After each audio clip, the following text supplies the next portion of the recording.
noite, que a paz do Senhor Jesus esteja, de fato, sobre todos os irmãos aqui, inclusive aqueles queridos que estão aí sintonizados também nas mídias sociais, nos acompanhando. Eu queria compartilhar com os irmãos um texto da Palavra de Deus que eu sou apaixonado por ele. 1 Coríntios, capítulo 13. Eu acredito que muitas pessoas são apaixonadas por este texto da Palavra de Deus. Primeira carta do apóstolo Paulo aos Coríntios, capítulo de número 13. Quero meditar com os irmãos. Na verdade, eu quero fazer uma pregação aqui, meio que expositiva, meditar e trazer a mensagem do Senhor para nós essa noite. Esse texto fala muito no meu coração. Eu tenho certeza que a palavra de Deus, por si só, é a autoridade que já fala por si só aos nossos corações. Vamos fazer uma leitura alternada desse texto? Eu vou convidar a igreja, por gentileza, a se colocar em pé mais uma vez, para juntos lermos esse texto em reverência ao nome do Senhor. Tem aí o título em negrito aí, o amor é o dom supremo. Eu vou começar a ler antes um pouco do versículo 1 e os irmãos me ajudem numa leitura alternada, lendo os versículos ímpares. E eu passo a mostrar-vos ainda um caminho sobre a modo excelente. Ainda que eu fale as línguas dos homens e dos anjos, se não tiver amor, serei como o bronze que soa ou como o símbolo que retine.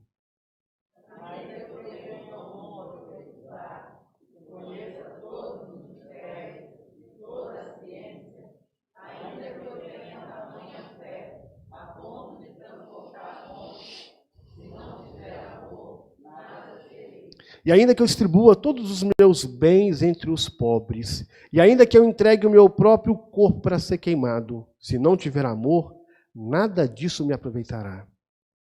O amor é paciente, é benigno, o amor não age em ciúmes, não se ufana, não se ensoberbece.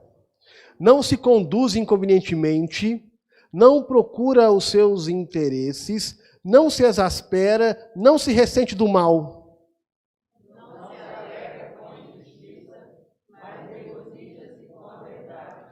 Tudo sofre, tudo crê, tudo espera, tudo suporta. O amor jamais acaba, mas havendo profecias desaparecerão, havendo línguas cessarão, havendo ciência passará. Porque em parte conhecemos e em parte profetizamos.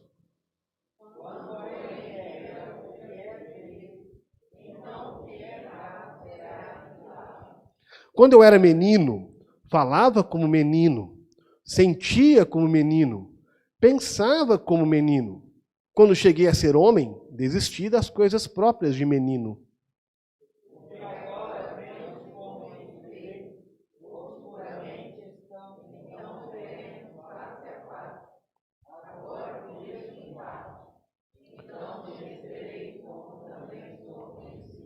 Vamos juntos?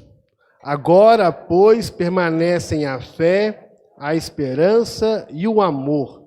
Estes três, porém, o maior destes é o amor. Pode sentar, meus queridos irmãos.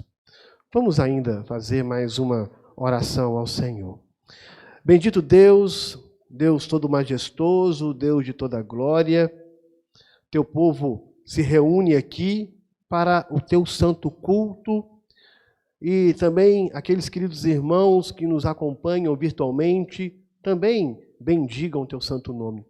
Por isso, bendito Deus, teu povo que louva, canta, confessa pecados, agora quer diante de ti, rendido a ti, que o Senhor, por tua bondade e graça, venha nos iluminar.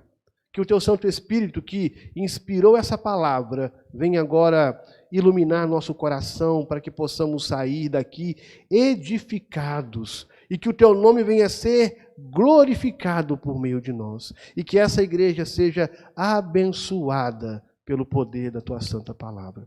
É o que nós oramos, confiantes que já recebemos pelas graças de Jesus Cristo, nosso Salvador. Amém. Irmãos queridos, quando eu leio essa passagem, para mim, que já fui também do mundão, é inevitável. Eu sou transportado para a década de 80, o melhor ano da música no mundo. Aí eu me lembro, como todo sujeito que curtiu música do mundo há um tempo, eu lembro de Legião Urbana, Renato Russo, cantando Monte Castelo, que era, na verdade, um recorte dessa porção das Escrituras, junto com o poema de Luís de Camões, que você lembra muito bem, que dizia o seguinte: o amor é fogo que arde sem se ver, é ferida que dói e não se sente, é um contentamento descontente, é dor que desatina sem doer, é um não querer, mas que bem querer. Eu sei que muitos aqui já ouviram essa canção. Portanto, em geral, é assim mesmo que o mundo pensa a respeito do amor. Como algo assim, muito romântico, abstrato, platônico, sensual, etéreo e passional. E, por causa do coração humano, corrompido, danificado por conta do nosso pecado. Esse tipo de amor que o mundo fala, ele seduz os casais. Contudo, longe de Deus, longe de Cristo, não se sustenta. Não se sustenta. Porque o amor que vem de Deus é verdadeiro, é amor sacrificial, é amor que o próprio Deus é quem sustenta, é amor provado em Jesus Cristo. O amor cristão é o amor que, quando pregamos aqui, ele é aquele amor vertical que nós temos que ter em primeiro lugar, mas que se manifesta de forma horizontal, ele é manifesto na igreja. O amor cristão é o amor que se doa em edificação ao próximo, mas com o propósito de que Deus seja glorificado. Esse é o propósito do amor de Deus na Escritura. No entanto, o texto aqui da nossa meditação, ainda que muitos pastores usam esse texto para falar em casamento, falando do amor, que o amor ele é servido para manter o casal firme, e de fato esse texto ele pode ser sim aplicado numa questão de casamento, mas não é o foco aqui. Paulo não está pensando aqui em casamento, mas ele está pensando aqui no amor de Deus manifesto na comunidade. O amor de Deus manifesto na noiva. O amor de Deus manifesto no corpo de Cristo, a igreja. Amor que constrói, glorifica a Deus e edifica todos. Amor que sustenta a igreja na caminhada cristã. Todavia, a igreja de Corinto, que você que é bom leitor da palavra de Deus e conhece muito bem, estava tropeçando neste quesito chamado amor. E, de fato, isso é uma realidade que acontece em todas as igrejas, em qualquer tempo, em qualquer lugar. Você que é um bom leitor da Bíblia, já no primeiro capítulo dessa carta, Paulo constata que esta igreja de Corinto é uma igreja dividida. Refiro-me, ele vai dizer, ao fato de cada um de vós dizer, eu sou de Paulo, lembra? Eu sou de Apolo, eu sou de Cefa, lá no capítulo 1, verso 12. Quando você pula para o capítulo 5 desta carta, você vai ver Paulo mencionando um caso de um jovem tendo um caso com a madrasta, com a mulher do próprio pai. Olha que igreja Na Bíblia, hein? Igreja fundada por um apóstolo. Igreja onde há casos terríveis. E que a liderança faz vista grossa. Não disciplina. Igreja que não disciplina, querido irmão, não demonstra amor, não é igreja de Cristo. No capítulo 6, você vai lendo e descobre que tem dentro da igreja irmãos em pé de briga, a ponto de um jogar o outro na justiça comum, litígio entre os irmãos. Parece algo parecido com o que a gente vive hoje? Claro que sim. Claro que sim. No capítulo 8, no 6 ainda, você vê Paulo chamando os crentes para fugir da impureza. E a palavra que o apóstolo Paulo vai usar lá no capítulo 6 é porneia. Te lembra alguma coisa? Pornografia. Quando essa palavra aparece na Escritura, quando a porneia aponta tudo que é impuro em contexto sexual, ou seja, havia crentes ali com casos conjugais esquisitos, como já foi mencionado, com crentes fazendo sexo antes do casamento, outros envolvidos com prostituição, porque havia muitas prostitutas cultuais na cidade de Corinto. Olha que coisa terrível. Parece familiar com o que acontece hoje? Você continua lendo no capítulo 8, você descobre que os crentes estão comendo comidas sacrificadas a ídolos. Ou seja, eles estão indo nas festas dos deuses pagãos de Corinto, a deusa Cibele, o deus Dionísio, e eles acham comum. Aí, dentro do nosso contexto, vai chegando junho, você vê que é um monte de crente fantasiando seu filhinho, para ir lá pular a festinha junina, festa pagã, contexto de culto, e a gente acha normal. Está percebendo? Que tragédia! A igreja de Corinto não consegue ver que é uma igreja que está se desmoronando, não consegue ver que é uma igreja que está caindo, ela acha que é espiritual.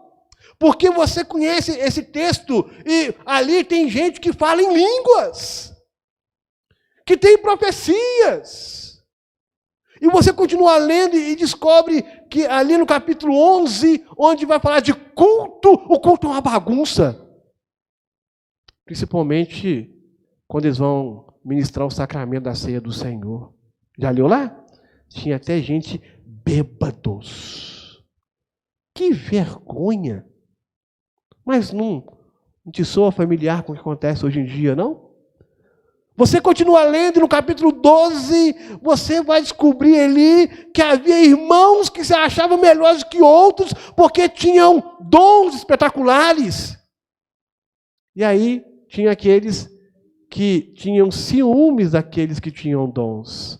Lembra lá, no capítulo 12, verso 15, quando Paulo está dizendo assim, se disser o pé, porque não sou mão, não sou do corpo, nem por isso deixe de ser. Ou ele vai dizendo mais, né?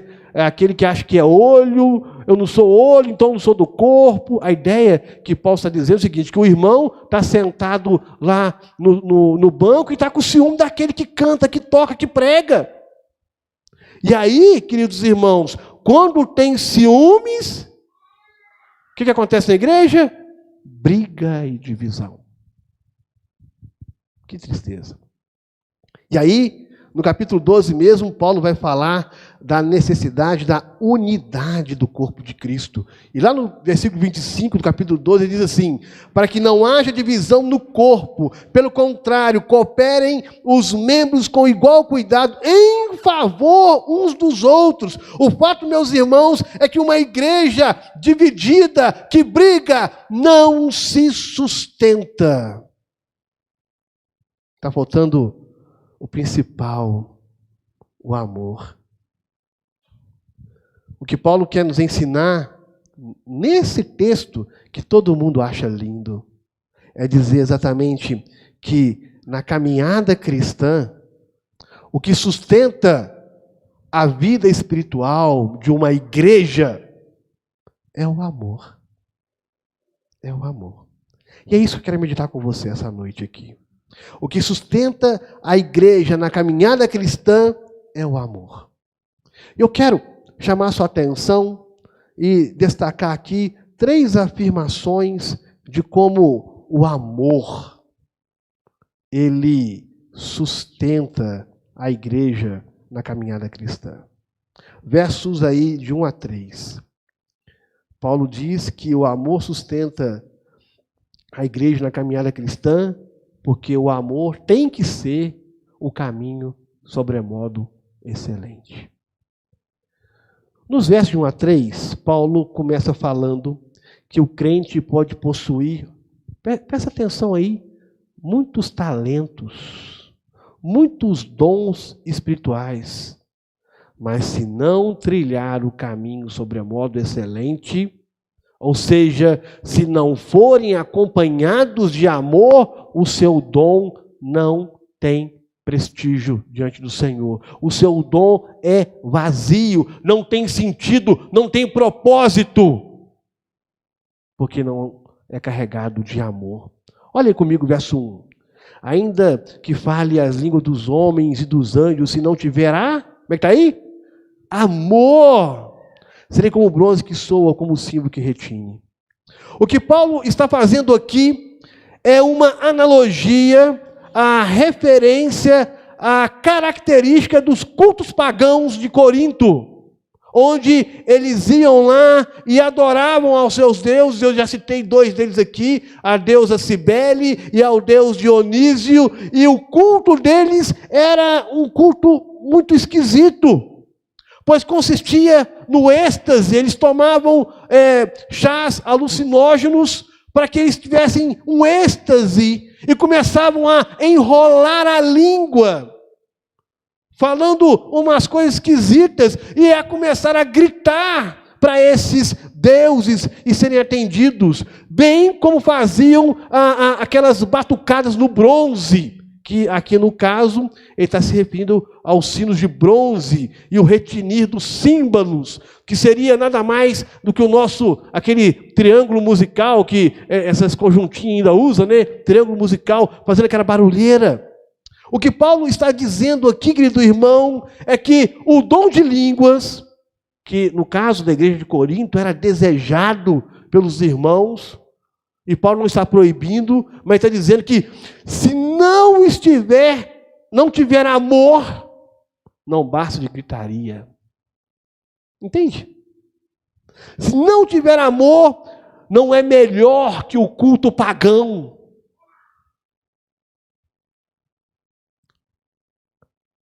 Não há diferença nenhuma. Entende? O que Paulo está dizendo aqui é que o nosso culto aqui na Casa de Pedra, se não for regido com amor, não faz diferença nenhuma, porque não tem propósito, não glorifica a Deus. O que importa é a motivação do nosso coração, em estar aqui para amar a Deus acima de tudo e ao próximo. No verso 2, o alerta aí é o perigo da soberba intelectual, ou seja, o dom de profetizar, o conhecimento de toda ciência e todo mistério, e também do perigo do esnobismo espiritual, achar, olha aí, que tenha tamanha fé, mais do que os outros. A ideia aqui que Paulo quer ensinar para nós é que ser demasiadamente intelectual e espiritual, sem amor, não passa de soberba gospel. Não passa de soberba gospel. Tem roupagem de evangélico, tem roupagem de espiritual, tem roupagem de piedoso, mas se não tiver amor, nada é. Essa é a ideia que Paulo está ensinando aqui. No verso 3, ele indica que nós podemos ser os maiores filantrópicos, mestres da caridade, distribuir nossos bens aos pobres. Podemos até nos tornar um mártir, morrendo a pior das mortes, que é ser queimado aqui vivo. Mas se não for acompanhado pelo amor, diz o texto aí, nada disso me aproveitará. Entende o que Paulo quer ensinar para nós? O que Paulo está reforçando para a igreja de Corinto e para nós hoje também é que os dons que Deus nos dá, mesmo aqueles dons sobrenaturais, como o dom de línguas, o conhecimento intelectual e espiritual, a caridade, mesmo que dessemos a nossa vida pelos outros, se não trilhar o caminho do amor, é vaidade, pura vaidade, é nulo e é igualzinho às práticas do mundo, igualzinho, porque não tem propósito. Se não tiver amor, se a sua motivação aqui hoje não é amar a Deus, com o coração apaixonado por Cristo, Deus não se agrada, porque você não está aqui para a glória de Deus. O seu coração tem que estar aqui, cheio de amor por Deus. Sem amor, querido irmão, nada se sustenta. O amor é o caminho sobremodo excelente. O que sustenta a igreja na caminhada cristã é o amor. Porque o crente em Cristo entende que nós amamos, porque Ele amou primeiro. E por isso devemos amar o Senhor, nosso Deus, de todo o nosso coração, de toda a nossa alma, de todas as nossas forças, de todo o nosso entendimento. E ao próximo como a nós mesmos. É o que ensina o Senhor Jesus lá em Lucas, capítulo 10, verso 27, com um objetivo bem claro, a glória de Deus e a edificação da igreja. Meu desejo é para essa igreja, completou quantos anos? 23. Continue nesse objetivo, caminhando nesse caminho sobre a moda excelente, trilhando o caminho do amor, porque sem amor, nenhuma igreja se sustenta. Quero te mostrar aqui uma segunda afirmação, que o amor sustenta a igreja na caminhada cristã. Versos de 4 a 7 agora. O amor é o instrumento que edifica. No contexto de toda a carta, e ali no capítulo 8, verso 1, Paulo afirma, o saber ensoberbece, mas o amor edifica. Paulo bate nessa tecla aqui na igreja. Deus dá dons à igreja com o propósito de edificar a igreja. Contudo, dentro do contexto dessa carta, Paulo deixa evidente que esse instrumento que edifica se caracteriza com atitudes práticas. Atitudes práticas. E Paulo vai mostrar aqui nos versos 4 a 7, de forma prática, o que o amor é e o que o amor não faz. Lembrando que cada característica desta que está aqui é uma referência aos problemas que vivia a igreja de Corinto e que podem ser, sim, aplicadas à nossa igreja hoje ou a qualquer outra igreja. Ele diz aí no verso de número 4, o amor é, como é que está aí? Paciente. É possível que nessa igreja, lembra? Eu sou de Paulo, eu sou de Apolo, igreja dividida, cheia de partidos. Talvez um partido não tinha paciência com outro partido, e aí cada um queria fazer na sua igreja a sua panelinha. Parece algo estranho para você? Não, porque todo lugar tem isso. E de repente eles não tinham paciência com quem não era da sua panelinha. Mas Paulo vai dizer que o amor, ele é benigno. A ideia aqui é que Paulo está ensinando para a igreja que o amor, ele tem prazer de promover o bem e não briga dentro da igreja. E era o problema ali da igreja de Corinto, mas que bem pode ser promovido numa igreja que os irmãos levam os outros para a justiça. Que bem pode ser promovido numa igreja onde o irmão quer jogar o outro lá na justiça. Ele não tem coragem de sofrer o dano. Que tristeza. Irmão contra irmão dentro da igreja. Paulo diz ainda aí no verso 4 que o amor não arde em ciúmes. Mas lembra que eu disse que um dizia, eu não sou pé, então eu não sou do corpo, eu não sou olho. Havia ali dentro da igreja muita inveja um do outro. Que tristeza, irmãos. Paulo diz também que o amor não se ufana. Ou seja, a ideia aí é não se gaba, não conta vantagem. Mas havia pessoas ali em Corinto que se gabavam uma das outras. Já viu gente assim? Que vive se gabando? Vivem contando vantagem? Já viu? Todo lugar tem isso. Toda igreja tem isso. A igreja, por mais que seja um lugar maravilhoso, ainda tem pecador, tem cabrito, tem ímpio. Infelizmente. Infelizmente. E naturalmente, quem se gaba, geralmente é cheio de quê? Soberba. Um crente soberbo não combina com a prática do amor. Final do verso 4, olha aí. Não se ensoberbece. E como tem crente ensoberbecido dentro de nossas igrejas?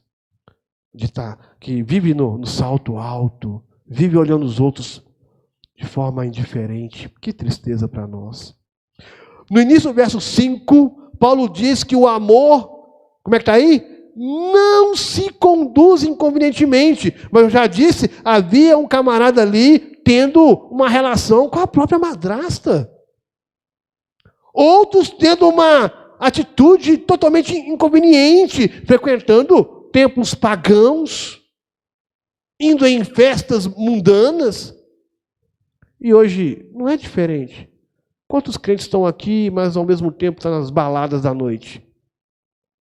Quantos crentes estão aqui e vivem vidas inconvenientes, se prostituindo, fornicando, assistindo sites pornográficos alta madrugada? Estou falando alguma mentira? Crentes com atitudes inconvenientes. Paulo continua dizendo que o amor não procura os seus próprios interesses. Mas como eu disse no capítulo 6, os irmãos jogando outros na justiça comum, e os crentes não tinham mesmo disposição de sofrer dano. E mais, alguns crentes só olhavam para o próprio umbigo. Eram egoístas, o que é meu, estou no meu direito. Eu vou além. Gente que só procura seus interesses, pois tem crente que acha que paga o dízimo na igreja. E acha que você é um consumidor. Não é bem assim. Não é bem assim. Muitos crentes se sentem no direito de cobrar do pastor, cobrar do diácono, do presbítero. Na verdade, ele busca na igreja algo que lhe interessa. Não é a glória de Deus, não é o amor a Deus. Se aquilo estiver bom, o que ele faz? Vai para outra. Ele não está em busca do amor e da glória de Deus, mas sim do seu próprio interesse. Que tristeza, que pena. Diz o verso 5 também que o amor não se exaspera.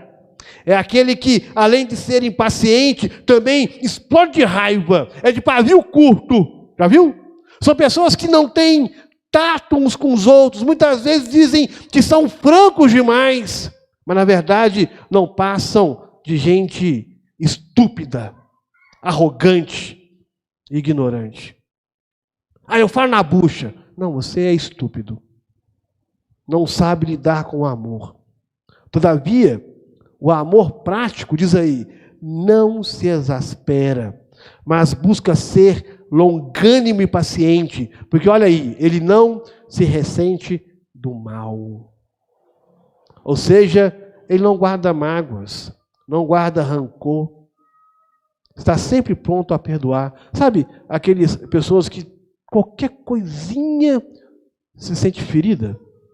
Qualquer coisinha está cheia de mimimi? Qualquer coisinha aguarda mágoa, não tem condição de perdoar.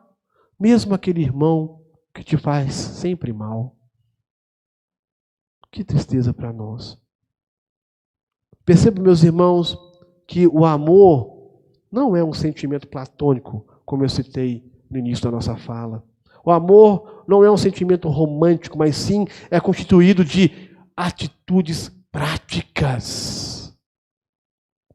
E dentro dessa ótica, o amor, ele é um instrumento que edifica, principalmente porque no verso 6 é dito que o amor não se alegra com a injustiça, mas regozija-se com a verdade. Ou seja, ele não fica feliz com a desgraça do outro. Eu não estou falando para o mundo, não, estou falando para crente. Porque Paulo está escrevendo uma carta para crentes da igreja de Corinto. Isso se aplica para nós. É muito triste, irmãos, quando vemos outros rindo da nossa desgraça. No entanto, é preciso que nos alegremos quando a verdade e a justiça são manifestas. E não podemos mesmo concordar com a injustiça. E nem devemos confrontar tudo com a verdade do Evangelho. Seja manifesta na nossa vida, mas também na vida da nossa igreja. Nossos cultos, nossas pregações, nosso amor uns pelos outros, nossas orações, nossos cânticos devem ser instrumentados pelo amor. Pelo amor. O amor tem que ser o instrumento que nos motiva a estar aqui. O amor tem que ser o instrumento que nos motiva a glorificar a Deus e a amar o irmão e desejar o bem da igreja. Pois, como eu disse, o que sustenta a igreja na caminhada cristã é o amor. É o caminho sobre a moda excelente. O amor que é o instrumento que edifica. Pois o amor, olha aí verso 7. Como é que está aí? Vamos juntos? Tudo sofre, tudo crê, tudo espera, tudo suporta. É prático. Esse amor é prático.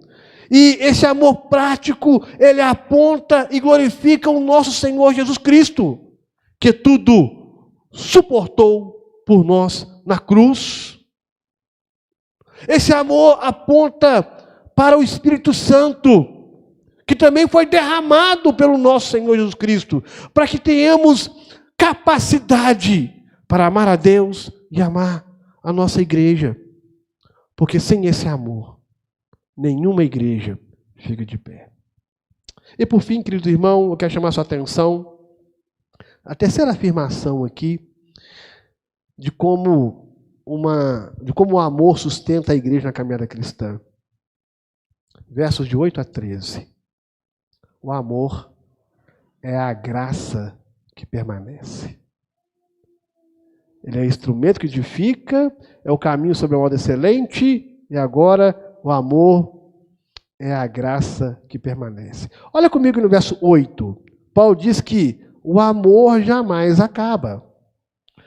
Se você for analisar essa proposição do versículo de forma romântica e platônica, ou seja, de forma humana, o amor acaba sim. Quantos casais não se separam, não se divorciam por causa do amor que acabou? Se o amor não for praticado, nenhum casamento se sustenta. Que dirá uma igreja? Que dirá uma igreja? No entanto, acredito que Paulo esteja pensando como o apóstolo João. Quando João diz que Deus é o amor, e o amor procede de Deus.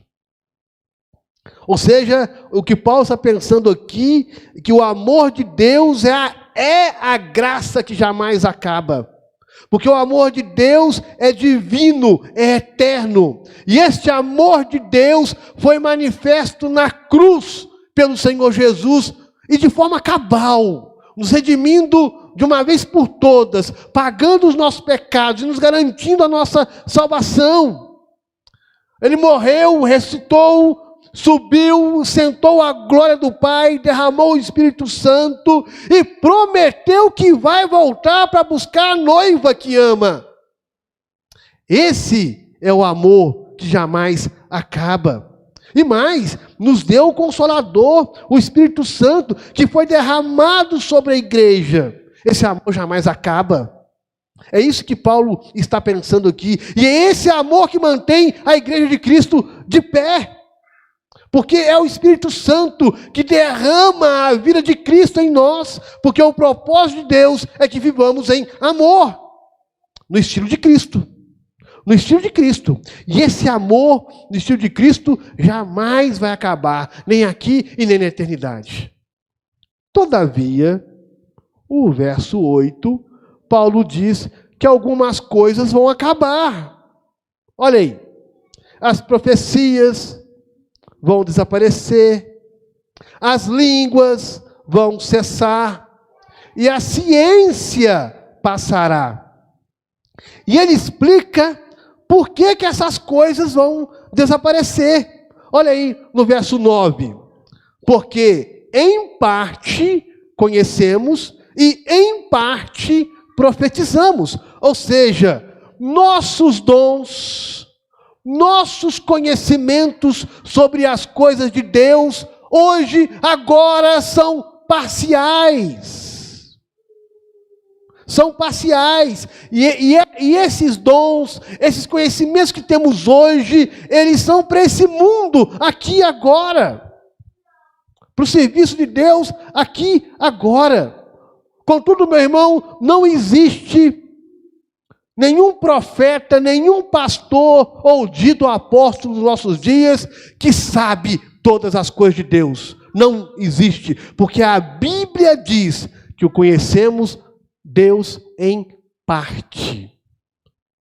Ou seja, parcialmente. Ainda que a Bíblia seja suficiente para nós, nem tudo foi revelado para nós. Nem tudo foi revelado para nós. E no verso 10, Paulo afirma que com a chegada do perfeito, o que é em parte será aniquilado. Há quem pense que o perfeito é o fechamento do cânon, ou seja, a Bíblia com o livro de Apocalipse.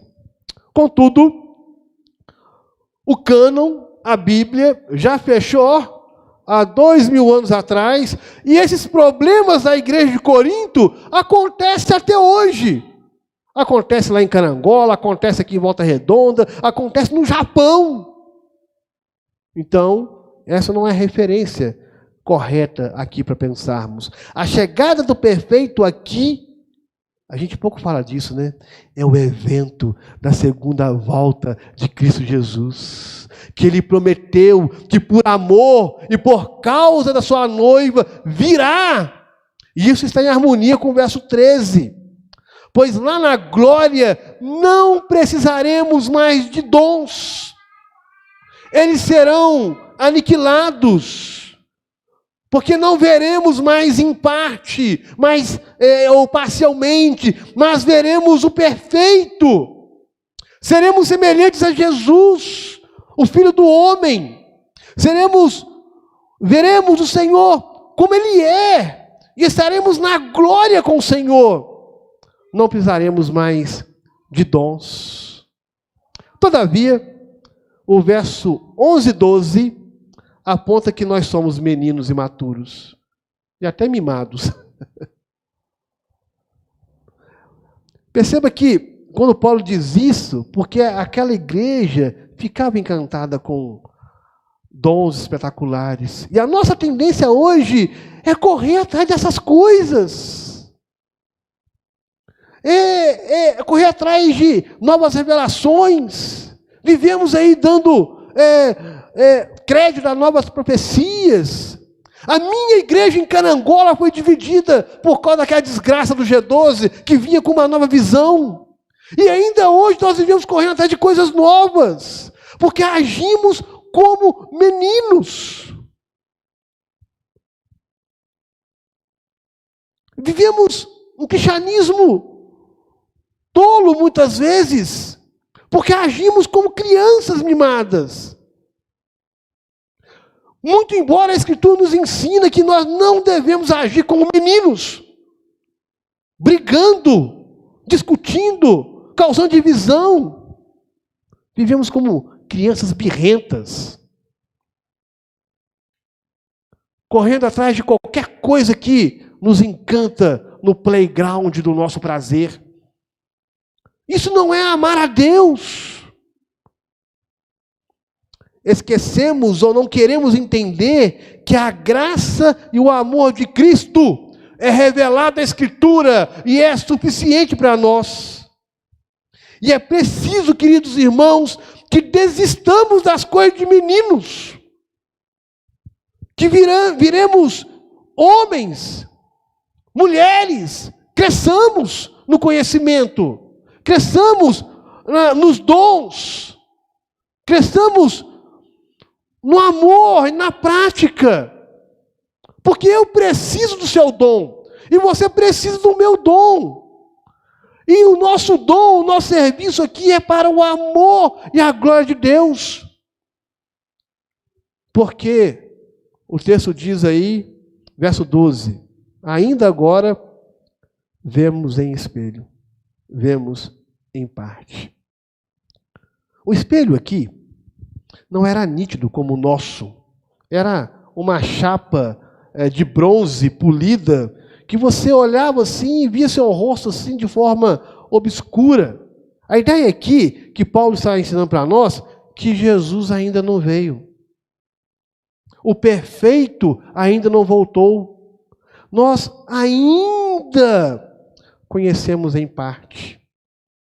Nós ainda vemos em espelho, obscuramente. Nós ainda precisamos dos dons e dos ministérios da igreja para edificação. Principalmente a graça e o dom do amor. O que Paulo está ensinando aqui é que nós ainda dependemos do ministério e dos dons que a igreja nos dá. Dependemos do ministério da pregação, para exaltar a Cristo e o Evangelho. Dependemos da oração dos irmãos, dos dons uns dos outros.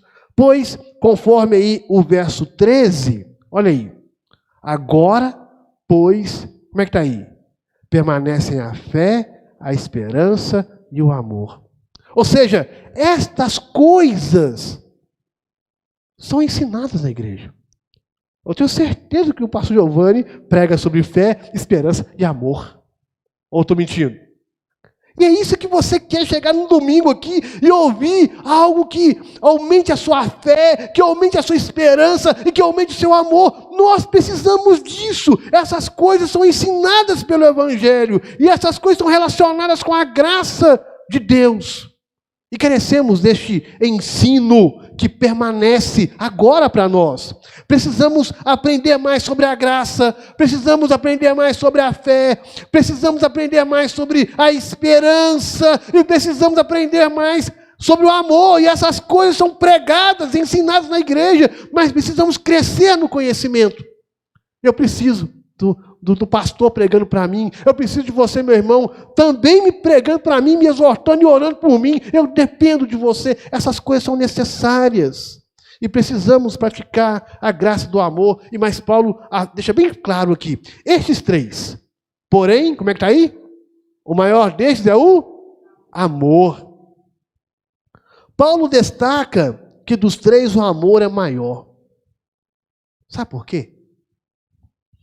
Quando vier o perfeito, quando vier Cristo com poder e glória para buscar a sua igreja, não precisaremos mais de fé. Porque a fé é o quê? É a certeza de que se não vem. Mas quando Cristo voltar, eu estarei vendo o meu Senhor da glória. Não preciso mais de fé. Vou vê-lo eternamente. Não preciso mais de fé. Isso vai passar. Não precisaremos também mais de esperança. Porque quando o perfeito chegar, quando Cristo voltar com poder e glória, a nossa esperança chegou. Não precisaríamos mais esperar. O meu noivo chegou, o meu Salvador chegou. Esperar para quê? Vai acabar a esperança. Contudo, com amor, na chegada do perfeito, com Cristo, o nosso amor será eterno. A igreja vai estar unida. E todos nós seremos juntos num banquete eterno, nas bodas do Cordeiro, para a glória de Deus Pai. O que vai sustentar a igreja na caminhada cristã hoje e para toda a eternidade é o amor. Pois o que sustenta a igreja é esse caminho sobre a moda excelente.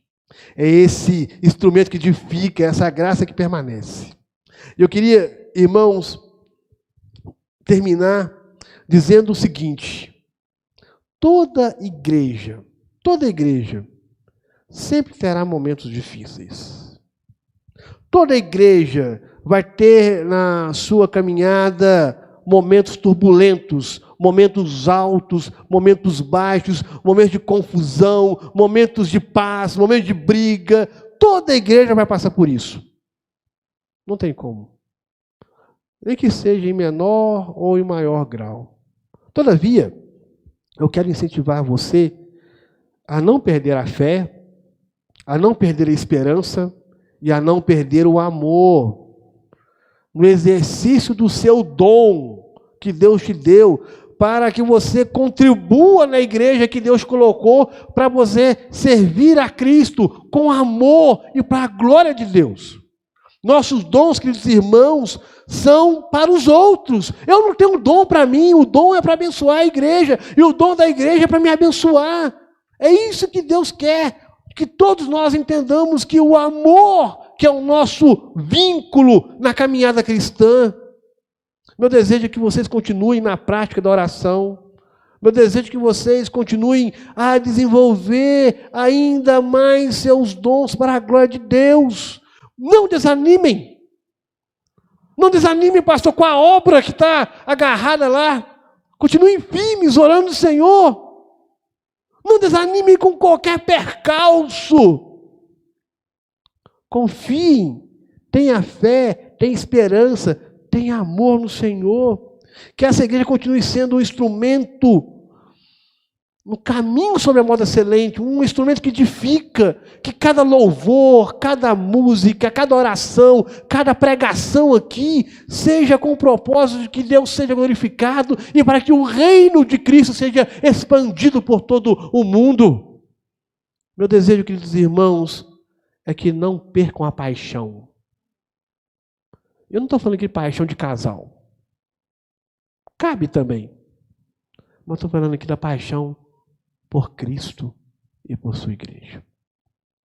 Paixão quando você chegar aqui, olhar e ter prazer de ver seu irmão. Sentir falta daquele que não veio. E orar por aqueles que sofrem nesse momento de pandemia. E pedir a Deus que as coisas deem um novo rumo, para que o nosso amor continue sempre firme para a glória de Deus. O que sustenta a igreja cristã é o amor. O amor que é o caminho sobre a moda excelente, o amor que é o instrumento que edifica, e o amor que é a graça que permanece aqui e na eternidade. Amém? Que Deus te abençoe, querido irmão. E que essa palavra venha de encontro ao seu coração. E de encontro ao coração dessa igreja. E continue sempre apaixonada e amando o nosso Senhor Jesus Cristo. Deus nos abençoe.